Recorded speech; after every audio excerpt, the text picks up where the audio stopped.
नाज़रीन, आप देख रहे हैं मेरा फेसबुक ऑफिशियल पेज और यूट्यूब चैनल लाइव। हम रोजाना की बुनियाद पर 8 से 9 बजे लाइव होते हैं। मेरे साथ मुख्तलिफ गेस्ट मौजूद होते हैं। आज की जो निशस्त करेंगे मेरे साथ Naveed Hayat Malik, president Islamabad high court bar, और एबीएन न्यूज के न्यूज एंकर इत्तेजाज नकी साहब जो कि टॉक शो एंकर भी हैं। मैं बात करूंगा मुख्तलिफ मौज़ूआत पर। मुल्क पे जो सूरत हाल इस वक्त बनी हुई है उसके हवाले से इलेक्शन कमीशन की नजरसानी दरख्वास्त को खारिज कर दिया गया ऑनरेबल सुप्रीम कोर्ट पाकिस्तान से, और सदर मुमलिकत को जो जवाबी खत लिखा गया था इलेक्शन कमीशन की जानिब से, सदर मुमलिकत ने 48(5) आर्टिकल के तहत सोचना शुरू कर दिया और धमकी दे दी कि 48(5) के मुताबिक मैं तारीख दे दूंगा। इसके साथ साथ मईशत की जो सूरत हाल अबतर होती जा रही है उसके हवाले से बात करेंगे। अभी ताज़ा तरीन सूरत हाल ये कि कुछ ही देर पहले, कुछ लम्हे पहले पेट्रोल को महंगा कर दिया गया।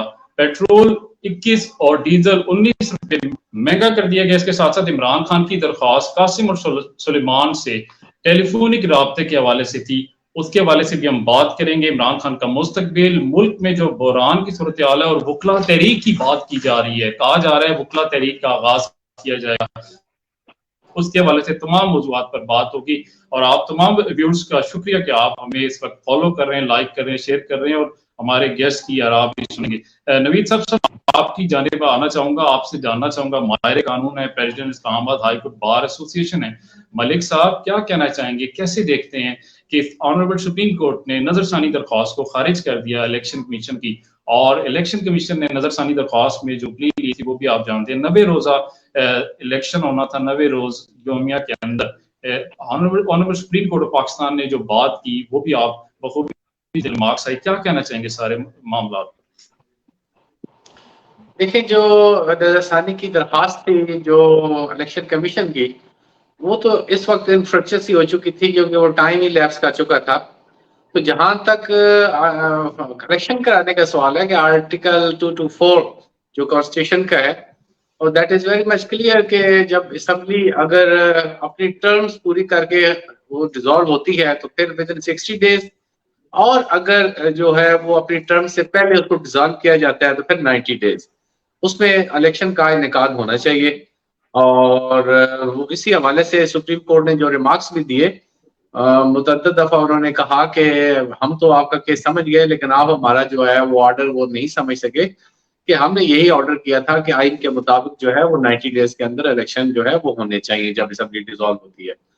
तो मेरा ख्याल है कि ये अब सूरत हाल जो है शायद अल्लाह ना करे किसी और आईनी बुहरान की तरफ बढ़े, क्योंकि इस वक्त दो इशू जो है वो बड़े जो है वो इस वक्त बड़ी उस पर बहस हो रही है।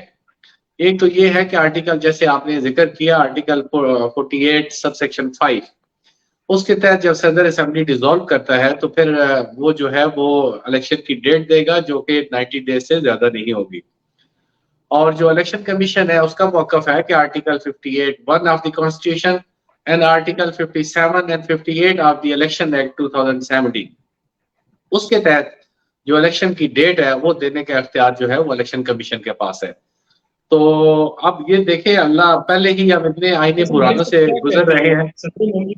अपनी मुशावरत स्टार्ट कर दी है, क्या 48(5) के तहत, आर्टिकल 48(5) के तहत वो तारीख दे सकते हैं? इलेक्शन कमीशन की जो अभी तरमीम हुई थी पार्लियामेंट में, वो तो ये कहते हैं कि इलेक्शन कमीशन कहता है कि हमारे पास तो लामहदूद इख्तियारात आ गए। आप इस बारे में क्या कहना चाहेंगे?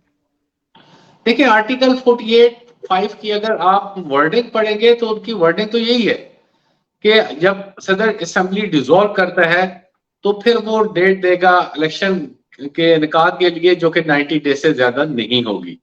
लेकिन जो इलेक्शन कमीशन है, यही बात मैं आपको कह रहा था कि इलेक्शन एक्ट 2017 में अमेंडमेंट के बाद जब सेक्शन 57 और 58 में अमेंडमेंट की गई, और उसमें भी पहले यही जो है इख्तियार सदर साहब के पास था, और अब वो सदर साहब से इख्तियार लेके जो है इलेक्शन कमीशन को दिया गया कि जो इलेक्शन की डेट है वो उसको अनाउंस करने का इख्तियार जो है वो इलेक्शन कमीशन के पास है।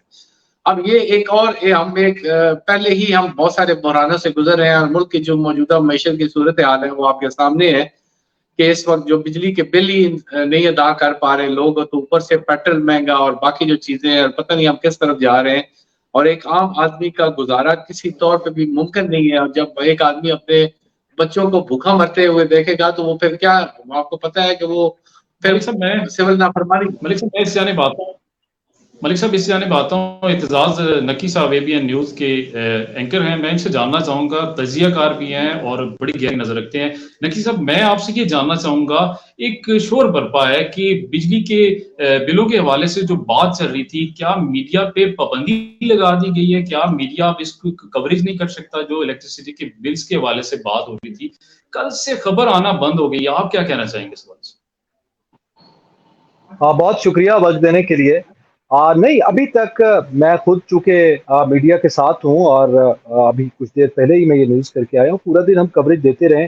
अभी तक पेमरा की जानिब से या किसी अथॉरिटी की जानिब से ऐसा कोई हिदायत जारी नहीं की गई कि आप बिल्स के मामले में जो मुजाहिरीन एहतजाज कर रहे हैं उसको कवरेज नहीं देंगे, या इवन आज काबीना इजलास में गुज़िश्ता रोज भी डिस्कस हुआ, आज भी होता रहा, उसकी कवरेज भी दी गई है कि किसने क्या कहा है तजावीज़ के हवाले से भी। तो अभी तक तो जब हम आपसे बात कर रहे हैं अभी तक कोई ऐसा सर्कुलर या ऐसी हिदायत सामने नहीं आई, लेकिन अगर कोई इसके बाद आ जाए तो कुछ नहीं कहा जा सकता। और इसके साथ जो अभी बात कर रहे हैं आप, हम जी मईशत की सूरत मैं ये बात करना चाह रहा था, कैसे देखते हैं? एहतजाज से कैसे निकलेंगे? आप क्या समझते हैं? जो पेट्रोल महंगा करते जा रहे हैं केयर टेकर सेटअप, तो क्या कैसे होगा ये सिलसिला? आवाम जो पिसती जा रही है उसके बारे से क्या कहना चाहेंगे? देखें, जहां तक अवाम का ताल्लुक है, अवाम में आप भी हैं, हम भी हैं, और हम उसी जो तबका है उसको रिप्रेजेंट कर रहे हैं। यकीनी तौर पर अवाम के लिए शदीद मुश्किलात हैं। इससे ज्यादा मुश्किलात आने के खदशात जो है वो अभी तक मौजूद हैं, मगर ये एक्सपेक्टेड था। IMF के साथ जब एग्रीमेंट हुआ और जो टैक्सेस, जो कंडीशंस आपके सामने थी, हमारे सामने आई, आप भी उस पर बात करते रहे, उन कंडीशन से ये वाजे था कि ये सूरत हाल जो है वो पैदा होगी। और उसके बाद फिर जिस गवर्नमेंट ने, जो 15-16 महीने PDM की गवर्नमेंट रही है, जिसने ये एग्रीमेंट किया है, वो क्योंकि चले गए हैं, निगरान सेटअप आ गया है, तो अब निगरान हुकूमत, आम आदमी जो है वो निगरान हुकूमत को ब्लेम कर रहा है। लेकिन लोग इतने बेशऊर नहीं है, उनको पता है कि किसने ये किया, निगरान हुकूमत की डोमेन क्या है और उनकी हुदूद क्या है, वो क्या कर सकते हैं। आपके सामने है, आज भी वजीर खजाना ने ये बात की है कि निगरान वजीर खजाना डॉक्टर शमशाद अख्तर साहबा ने कि IMF के साथ हमने डायलॉग किया है, मगर IMF किसी भी सब्सिडी देने के लिए अभी तक तैयार नहीं है, और देखा जाएगा कि आगे क्या सूरत हाल होगी, मगर कुछ और रास्ता अख्तियार करा जाएगा। तो ये तो बिल्कुल एक्सपेक्टेड था।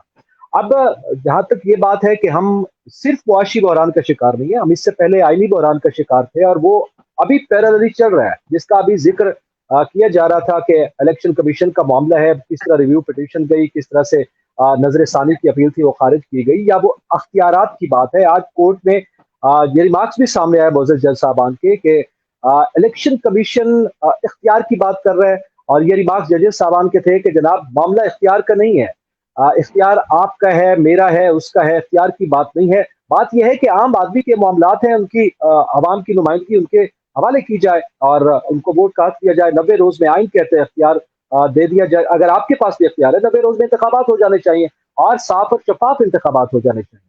तो एक जानिब ये मामला चल रहा है। अब दूसरी जानिब जब बिजली के बिल्स का मामला आपके सामने है, उसमें एक आदमी जिसके यानी ऐसी ऐसी न्यूज हमारे पास आ रही हैं कि वो घर में फैमिली मौजूद नहीं है। लाहौर का ये वाकया है, 10 मरले का उस बेचारे का घर है और वो एक आदमी है, फैमिली उसकी यहाँ पे नहीं है, वो भी बंद पड़ा है, उसका 1 लाख बिल आ जाता है। तो वहां पे जो मुताल्लिका महकमा जात हैं उनकी भी कुछ खराबियां दरमियान में सामने आ रही हैं। लेकिन बहरहाल टैक्सेस की भरमार है, और टैक्सेस वो टैक्सेस बिल्स में लगा दी गए जिनका बिजली से कुछ लेना देना नहीं है। तो जाहिर है इस सूरत हाल से नबर्द आजमा होना इस निगरान हुकूमत के मुझे नहीं लगता कि बस में होगा या वो कर पाएंगे। और वो PDM हुकूमत के हवाले से भी जाहिर है, अगर हम इंतखाबात पे वो जाते हैं तो फिर उनको ये फेस करना पड़ेगा। निगरान हुकूमत ने तो इंतखाबात में नहीं जाना, और PDM हुकूमत ने जाना है, जिन्होंने ये फैसले किए हैं, और लोग बिल्कुल वाज़ेह अंदाज में ये बात करें, उनको फेस करना होगा।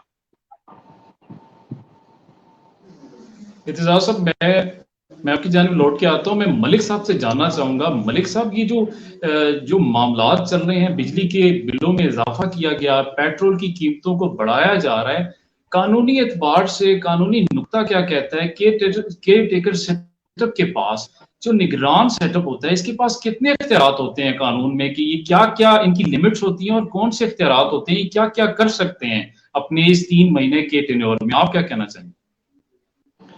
देखिए, निगरान सेटअप का जो बेसिक मैंडेट है वो तो उनका मैंडेट है इलेक्शन कराना, और वो भी जो बिल्कुल गैर जानबदारी से इलेक्शन कराना, ताकि किसी भी ये ना पता चले कि किसी भी पार्टी की फेवर हो रही है या किसी बिल्कुल।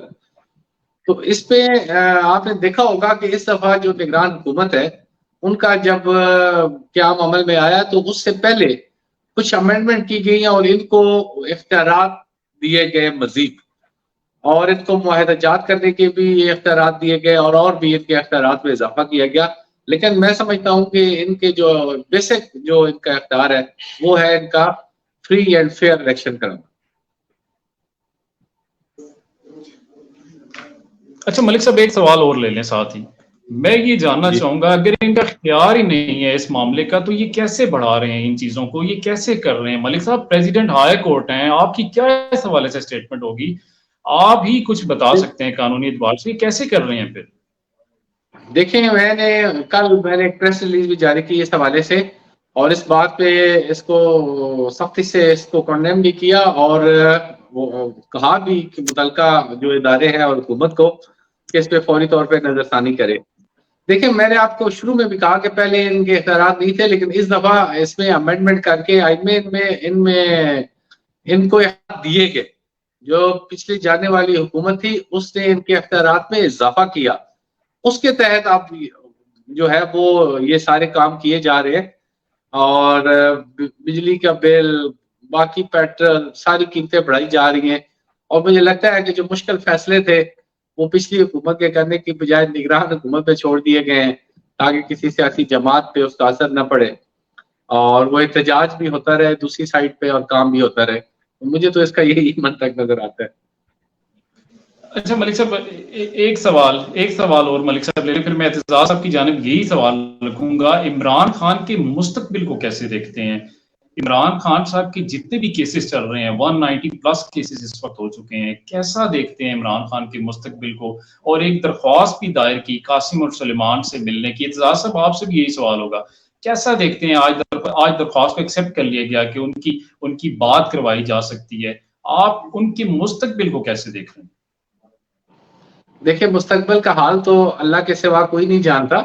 हम सिर्फ ये कह सकते हैं कि इसमें कोई शक नहीं कि इमरान खान एक बहुत बड़ी सियासी जमात के जो है वो सरबराह है, और इसमें भी कोई शक नहीं कि वो एक मकबूल लीडर है।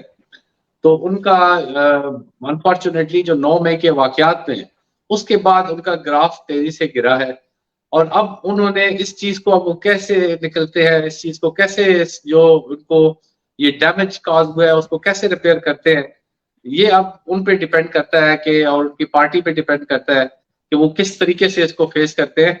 अदरवाइज इसमें कोई शक नहीं थी कि 9 मई से पहले वो बिल्कुल एक बहुत मजबूत जो है जमात थी और उसको शिकस्त देना बहुत मुश्किल था।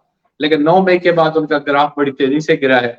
दूसरा, जो उनकी एप्लीकेशन थी बच्चों को मुलाकात की या फोन की पे इजाजत करने की, मैं समझता हूँ वो एक रूटीन की बात है। वो जहां पे भी आप देते हैं, अदालतों में कोई एप्लीकेशन देते हैं कि फैमिली से मुलाकात करवा दें, फैमिली से बात करवा दें, तो अदालतें नॉर्मली तौर पे उसकी इजाजत देती हैं। और इमरान खान साहब तो फिर भी एक सियासी जमात के लीडर है, तो उनको ये जो जो हक एक आदमी को हासिल है, किसी भी कैदी को या किसी भी गिरफ्तार अफराद को जो हक हासिल है, उनको वो तमाम हकूक जरूर मिलने चाहिए। इत्तेजाज आपसे भी यही सवाल, इमरान खान के सियासी मुस्तकबिल को कैसे देखते हैं? क्या वापस बरसरे इक़्तिदार आएंगे? क्या पाकिस्तान तहरीक इंसाफ इलेक्शन में हिस्सा ले सकेगी? आप कैसे इस सारे मामले को देख रहे हैं? अच्छा, ये तो खैर मुस्तकबिल के हवाले से तो कहना यकीनी तौर पर कबल वक्त होगा, लेकिन बहरहाल पाकिस्तान तहरीक इंसाफ एक जमात है और जितने लोग उसके साथ इंटैक्ट हैं, मेरे ख्याल में आगे इंतखाबात में तो शायद वो जाएं। लेकिन अब जो बड़ा सवाल है वो है चेयरमैन पीटीआई का बाहर आना और लीड करना। वो जो है अभी जो इस वक्त तक के दस्तयाब हालात हैं उस पर हम तजज़िया कर सकते हैं, यकीनी तौर पर हम कोई इल्म हजूम तो नहीं रखते। वो नहीं लगता कि वो शायद लीड कर पाए, और जो सूरत हाल इस वक्त तक है, यानी साइपर केस अभी आपके सामने है, तोशा खाना में जिस तरह से, वैसे तो ये नवीद साहब बेहतर बताएंगे, मेरे ख्याल में आर्टिकल 426 के तहत CPR-CP के उनको जो है वो जमानत दी गई थी, जो मुख्तलिफ दीगर मुलजमान के हवाले से जो है वो दी जाती है। लेकिन उसके बाद साइफर केस में उनकी गिरफ्तारी हुई, वो वहां पर मौजूद हैं। उनका ये कहना है, जो वहां से इतलात सामने आई हैं, उनकी हमशीरा की वहां मुलाकात हुई, उन्होंने मीडिया से बात की, वो बड़े डिटरमिन्ड हैं। उनका ये कहना है कि वो 100 साल तक भी रह सकते हैं। तो ये मामला पॉलिटिकली अगर हम देखेंगे तो इस वक्त तक पीटीआई के जो हालात हैं वो कोई बहुत अच्छे नहीं है। और बहुत अच्छे होने की सिर्फ ये वजह नहीं, साने 9 मई के बाद तो यकीनन ग्राफ पे गिरा है। और उससे बड़ा ये कि उनके जो लोग थे, जो सरकर्दा रहनुमा थे, वो छोड़कर गए हैं। फिर आपको पता है, जब हम इलेक्टोरल पॉलिटिक्स की बात करते हैं तो उसमें सबसे बड़ा फैक्टर इलेक्टेबल्स का है। पाकिस्तान जैसे ममालिक में, इंडिया में, हम जैसे जितने ममालिक हैं उसमें इलेक्टेबल्स जो हैं वो बड़ा रोल प्ले करते हैं किसी भी सियासी जमात के आगे आने में। और पीटीआई की बुनियादों में भी उन इलेक्टेबल्स ने बड़ा रोल प्ले किया। उनमें से एक तादाद जो है वो छोड़कर गई है।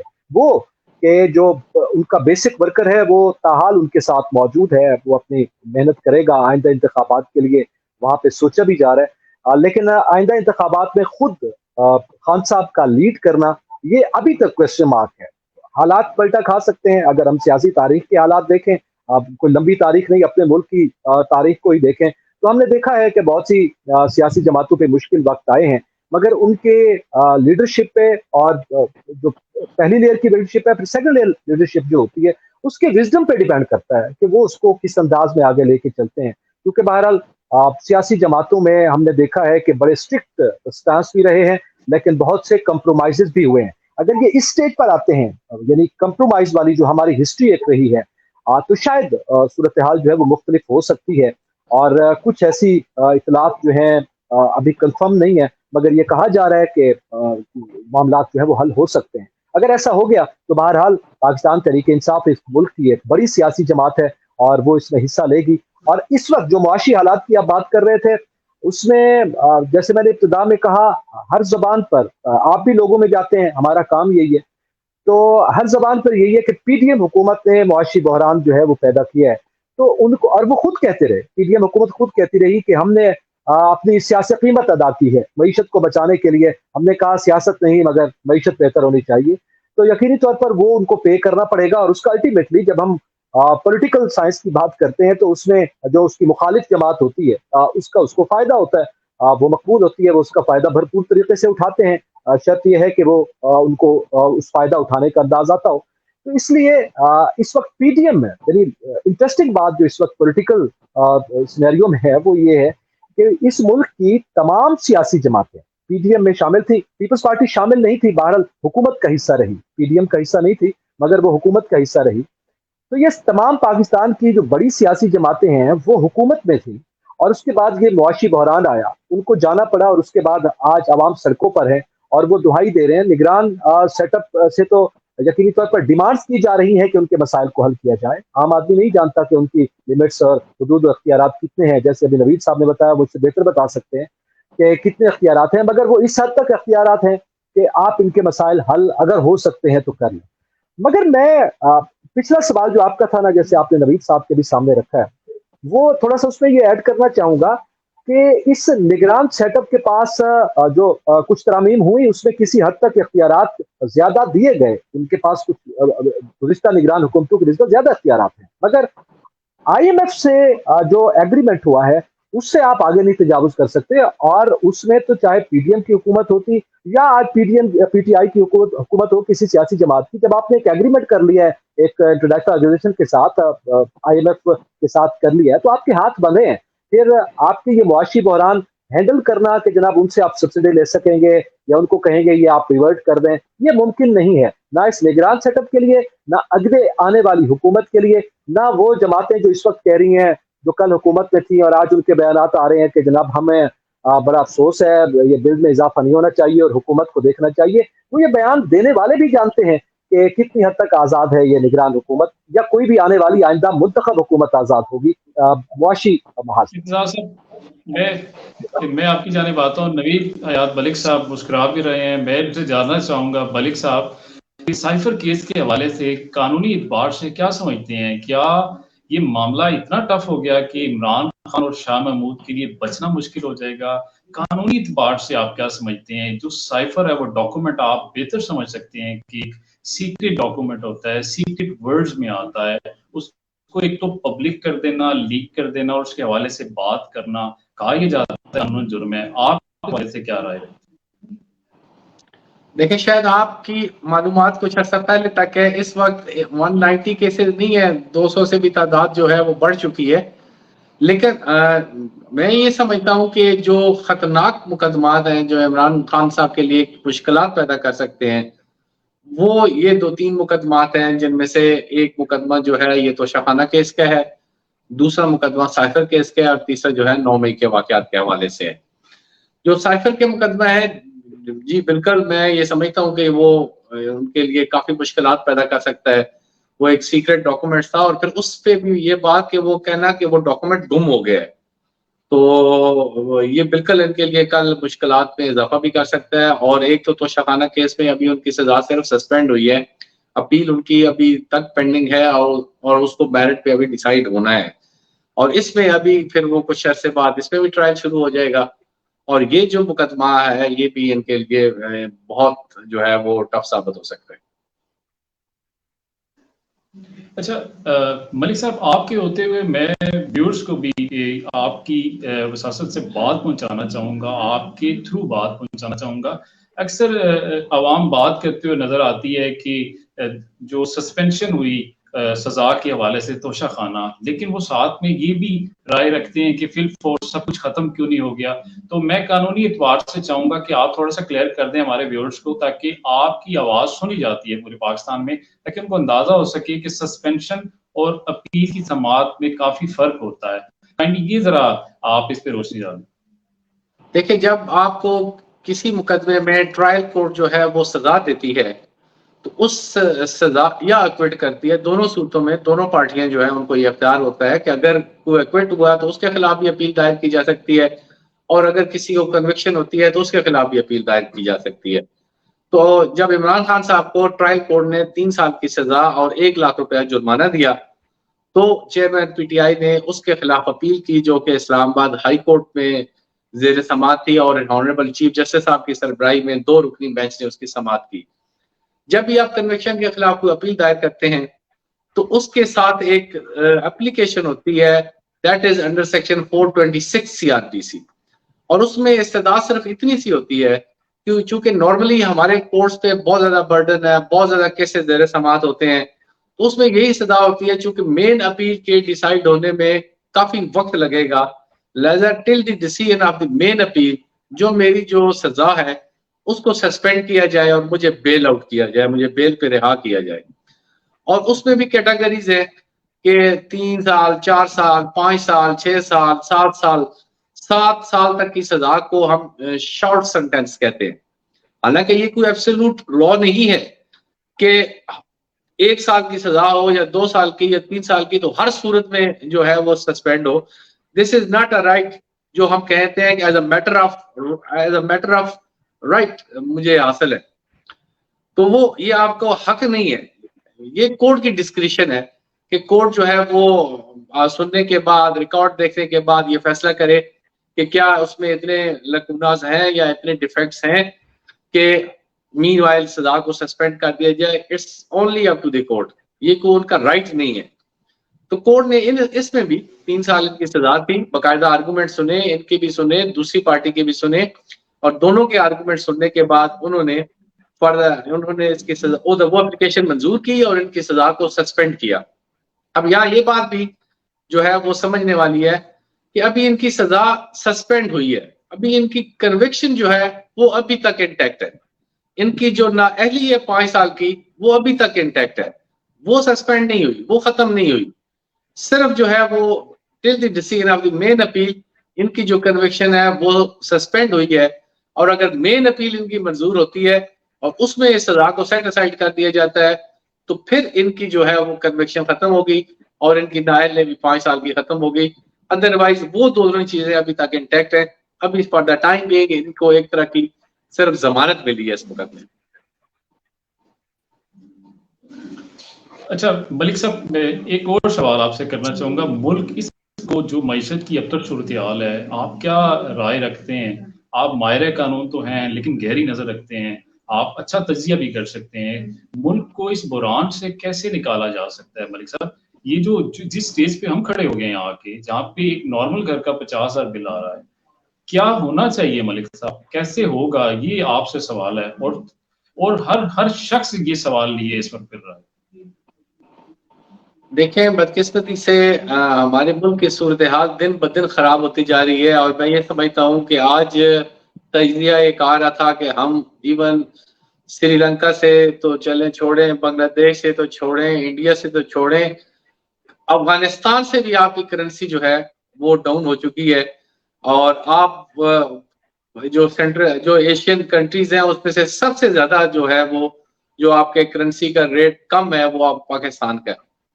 आप मुझे ये बताएं कि वो वक्त आपको याद होगा कि हम जिस एरिया में शायद काफी अर्सा इकट्ठे भी रहते रहे, जब अफगानिस्तान पे क्राइसिस आया तो वो अपने जो उनकी जो करेंसी थी उसके वो बोरियां भर के लाते थे और 5-5 हजार रुपए में, 10-10 हजार रुपए में वो पाकिस्तान में फरोख्त करके जाते थे। उन्होंने उसकी इतनी बड़ी जंग के बाद सर्वाइव कर लिया, और हम कहां से कहां जा रहे हैं, इसकी सिर्फ और सिर्फ एक बुनियादी वजह है कि हमने अपने जो मुल्क में सियासी जो हमारा इस्तेकाम है हमने नहीं आने दिया। अगर हमारे मुल्क में सियासी इस्तेकाम रहता, एक जमात आती, वो अपना टर्म पूरी करती, उसके बाद अच्छी होती, बुरी होती, दूसरी आती, 2-3-4 टर्म्स के बाद अवाम खुद ही उन लोगों को रिजेक्ट करते जाते जो परफॉर्म ना करते।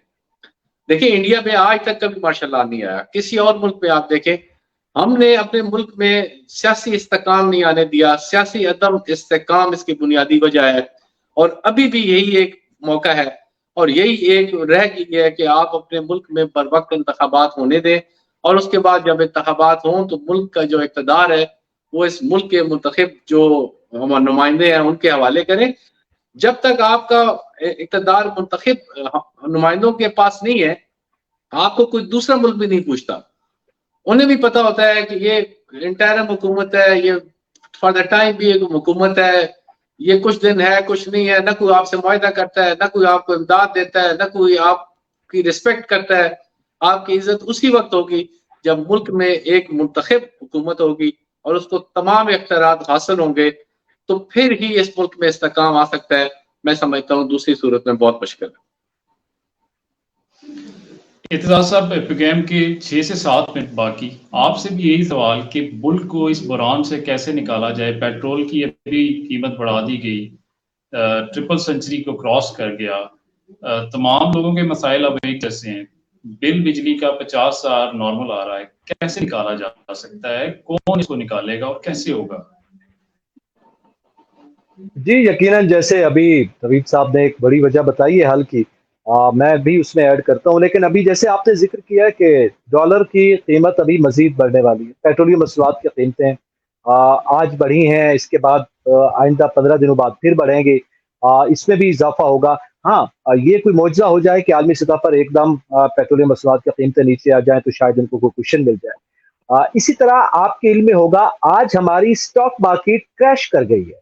आज जो सूरत हाल है, एक दिन में 1766 पॉइंट्स की कमी हुई है, और नतीजा ये है कि हम 44,000 साढ़े 44,000 पॉइंट्स पर आन पहुंचे हैं 47,000 की। यानी 2 दिनों में हमारे साथ जो ये हुआ है, उसमें डॉलर का एक फैक्टर अपनी जगह पे है, ट्रेड डेफिसिट है, दीगर फैक्टर, लेकिन बिजली के बिलों में इजाफा और फिर जो स्ट्राइक है वो भी आपके सामने आ रही है। यकीनन आपने दुरुस्त कहा, हर तबका, इस वक्त सफेद पोश तबका भी उसी सतह पर आकर खड़ा हुआ जहां पे गुर्बत की लकीर से नीचे रहने वाला इंसान जो है वो खड़ा था। तो अब इस वक्त बिल्स की तो ये सूरत हाल है। इसी तरह चीनी की कीमत में आज ही कराची से यह खबर है कि एक ही दिन में जो है वो 6 रुपए फी किलो इजाफा रिटेल में किया गया है। तो इस महीने में यानी एक महीने के अंदर ही 21 रुपीज उसमें इजाफा हो गया। इसी तरह दीगर चीजों की लंबी लिस्ट है। अब मुसलसल महंगाई हुई है और हम ये कह सकते हैं कि मार्केट में शायद कागजों में कम हो मगर मार्केट में 100% कीमतें जो है वो बढ़ी हैं। अच्छा, अब इसके हल की जो बात आपने की है, एक तो बिल्कुल जो बड़ी रीजन, मेन फैक्टर 100% मैं इस बात पे बिलीव करता हूँ, और वो यही है कि हमारा जो सियासी इस्तेहकाम है, अगर वो इस मुल्क में रहता तो शायद सूरत हाल आज से बड़ी मुख्तलिफ होती। बहुत से ये मिसालें दी जाती हैं कि एक ज़माने में फलां मुल्क ने हमसे मॉडल लिया, कोरिया ने लिया, जापान ने हमें देखा, दीगर ममालिक की बातें की जाती, और यकीनन हमारी मईशत बहुत बेहतर थी। लेकिन सियासी अदम इस्तेहकाम ने हमें यहाँ ला खड़ा किया है। उसमें अब ज़ाहिर है जब करप्शन का नारा लगता है, कोई और नारा लग जाता है, गद्दारी की बात है, किसी किस्म के नारा लगा के आप सियासतदानों पे जब थोप देते हैं तो यकीनन मैं ये नहीं कहता कि दूध के दूल्हे हैं सियासतदान, मगर बहरहाल इस मुल्क की या किसी भी जमहूरी मुल्क की किस्मत को सुधारने में रोल अगर कोई प्ले कर सकता है तो वो सियासतदान है, वो वहाँ की जमहूरी अंदाज और जमहूरी तर्ज हुकूमत है, क्योंकि उन्होंने पब्लिक को जाकर फेस करना होता है, उन्हें जवाब देना होता है। तो यकीनी तौर पर हमें सियासी इस्तेहकाम की तरफ बढ़ना होगा। इसके साथ साथ जब हम स्पेसिफिकली अपने एनर्जी क्राइसिस की बात कर रहे हैं, काबीना इजलास में आज ये जिक्र हुआ कि हमारे हमसाया ममालिक यानी ईरान के पेट्रोलियम मसनूआत की हम बात कर रहे हैं, वो हमारा करीबी मुल्क है, उसके फिर आपको पता है इंटरनेशनल प्रेशर्स की वजह से हम उस मामले को आगे नहीं बढ़ा पाए, उससे हम सस्ती गैस का पहले ही एक आपके इल्म है IPI का एक मंसूबा हमारा बना था जो रोक दिया गया था या रुक गया था। वो एक रास्ता है हमारे पास पेट्रोलियम मसनूआत की कीमतों को किसी हद तक कवर अप करने के लिए। रशिया की हम बात कर रहे हैं, वहाँ की गैस भी है, पेट्रोलियम मसनूआत भी है। इसी तरह अपने मुल्क में हमें सोलराइजेशन की तरफ जाना होगा। ये एक बड़ा हल है, शायद निगरान सेटअप के लिए नहीं, किसी भी आइंदा मुंतखब हुकूमत को करना होगा। निगरान सेटअप भी उस पर किसी हद तक नए अख्तियारात के तहत बहरहाल काम कर सकता है या कम से कम प्लान आउट किया जा सकता है। हमारा मुल्क जो है वो 70% या 60% जो है वो गर्मी के इलाकों में है, या हमारे मुल्क में चारों मौसम है और हम मैक्सिमम सूरज की जो तवानाई है उसको यूटिलाइज कर सकते हैं। हमें अपनी एग्रीकल्चर अगर बेहतर करना है तो सोलर ट्यूबवेल्स की तरफ जाना होगा। जो पॉलिसी दी गई है उसमें बहुत लूप होल्स हैं, मेरे ख्याल में उसे देखना होगा। इसी तरह हमारी सरकारी इमारतों को सोलराइज कर देना चाहिए। इसी तरह जो हमारे आम स्टूडेंट्स हैं, मेरे ख्याल में लैपटॉप की बजाय उनको सोलर प्लेट्स देनी चाहिए, ताकि वो बिजली होगी तो फिर लैपटॉप चलेगा ना। तो उस तरफ हमें देखना होगा। फिर हमारे पास जो एरियाज पन बिजली से हट के जिसको हम फिजाई वो बिजली कहते हैं, जो हवा से चलती है, उन एरियाज को देखना, उनमें हमें ये काम करना होगा। जो हमने काम किया वो बड़ा लिमिटेड है, मेरे ख्याल में उसको देखने की जरूरत है। बड़ा सारा रोही का हमारे पास पड़ा है, इंटीरियर सिंध है, बलूचिस्तान। हमारे पास तकरीबन दो मिनट बाकी है। मैं जाते जाते नवीद हयात मलिक साहब, एडवोकेट सुप्रीम कोर्ट पाकिस्तान और president Islamabad high court bar association है, और मैं आपसे सर पाकिस्तान के नाम कोई पैगाम आप देना चाहें? प्रोग्राम की 2 मिनट बाकी, शॉर्ट कमेंट कीजिएगा सर। मेरा जो पाकिस्तान के नाम तो नहीं, मैं ये कहूँगा कि मेरा सियासतदानों से हाथ जोड़ के मेरी इस्तदा है, जो पाकिस्तान के तमाम सियासतदान हैं, कि उन्होंने माजी से सबक नहीं सीखा। इत्तेजाज साहब भी कह रहे थे कि शायद, मैं ये समझता हूँ कि जो इस मुल्क में मार्शल लॉ भी आते रहे उसमें भी बुनियादी वजह सियासतदान थे। आप ये मौजूदा जो दौर गुजरा है उसका आप मिसाल ले लें कि वो सारे कहते रहे कि हम अब इंटरफेरेंस नहीं करेंगे, लेकिन हम उनको बुला बुला के लाते हैं। अगर दूसरे की हुकूमत है तो जो पोजीशन में है वो बुला के लाता है, और जो अपोजिशन में है वो जब उधर जाता है तो वो बुला के लाता है। इसमें बुनियादी जो मैं कमजोरी है वो सियासतदानों की है। उनसे हाथ जोड़ के इस्तदा है कि इस मुल्क की सलामती के लिए, इस मुल्क के तहफ़्फ़ुज़ के लिए सारे जो है वो यकजा हो जाएं, अपनी सियासत करें, अपनी लड़ाइयाँ करें, अपने झगड़े करें, लेकिन जहां मुल्क की सालमियत की बात आए, जहां मुल्क की बात आए, वहां पे सारे इकट्ठे हो जाया करें और इस मुल्क की बेहतरी के लिए मिलजुल के काम करें ताकि ये मुल्क आगे बढ़ सके। जी एतजाज साहब, आप कोई पाकिस्तान के नाम, सियासतदानों के नाम, केयर टेकर सेटअप के नाम कोई पैगाम देना चाहें? जी बिल्कुल, केयर टेकर सेटअप के नाम तो यही है कि उनकी डोमेन में जो कुछ है उनको मैक्सिमम करना चाहिए। मेरे ख्याल में IMF से फिर डायलॉग करना चाहिए कि सब्सिडी आवाम को मिल सके। इसके साथ और फिर शफाफ इंतखाबात बर वक्त करवाने चाहिए, जो उनका बुनियादी काम है। इसके साथ साथ सियासतदानों से यकीनन बिल्कुल सही कहा, मैं एग्री करता हूँ, सेकंड करता हूँ नवीद साहब से कि सबको मिलकर आगे बढ़ना होगा। कुछ गलतियां उन सियासतदानों ने जो इस वक्त उस्ताद में हैं उन्होंने भी की हैं, और वो सियासतदान भी गलतियां जो है वो रिपीट करते जा रहे हैं। तो मेरे ख्याल में सबक सीखना चाहिए उनको, और आज ही अगर अहद कर लिया जाए कि हमें बहरहाल सियासतदानों को मिलकर आगे बढ़ना है और इस मुल्क की आवाम के लिए कोई पॉलिसी देनी है, तो मेरे ख्याल में कोई वजह नहीं है कि ये मुल्क इंशाअल्लाह ताला तरक्की करेगा। और पाकिस्तान में बहुत पोटेंशियल है आगे जाने के लिए। यानी बहुत सी चीजें हैं जो डिस्कस हो सकती हैं, वक्त कम है, लेकिन हम दुआ गो हैं कि बेहतरी हो। और सियासतदानों से इल्तमास है कि आप मिलकर एक मरतबा फिर इस मुल्क की किस्मत की जानिब देखें, आवाम का मुंह देखें, अपने जाती जो मामलात हैं, अपने जाती केसेज हैं, उनको फिलहाल सेट असाइड करें। एतजाज साहब आपका बहुत शुक्रिया। नवीद हयात मलिक साहब आपका बहुत शुक्रिया। हमारे साथ मौजूद थे Naveed Hayat Malik, advocate supreme court Pakistan, president Islamabad high court bar association. Aitzaz Naqi sahab जो कि एंकर हैं, पर्सन ABN न्यूज़ के साथ मुंसलिक हैं, आज के हवाले से आज मुल्की जितने भी करंट अफेयर्स हैं उसके हवाले से हमने बात की, डिस्कस की, तजिया लिया। तो लीगल एक्सपर्ट नवीद मलिक साहब ने भी बहुत सारी आरा ली और कानूनी राय देते हुए उन्होंने बहुत सारी बातों पे रोशनी डाली। आप देख रहे थे मेरा ऑफिशियल फेसबुक और यूट्यूब चैनल। मेरे व्लॉग्स के लिए भी चैनल को सब्सक्राइब कीजिएगा, नासिर अजीम ऑफिशियल, जिस पे मेरे तजिए और तबसरे डेली बेस पर आते रहते हैं करंट अफेयर्स के हवाले से। इंशाल्लाह ताला दोबारा हाजिर होंगे, रोजाना की बुनियाद पे आप मुझे देख सकेंगे 8 से 9। कल भी एक प्रीशियस गेस्ट के साथ दोबारा हाजिर होंगे एक नए करंट अफेयर्स की टॉपिक के साथ। अल्लाह हाफिज। Thank you.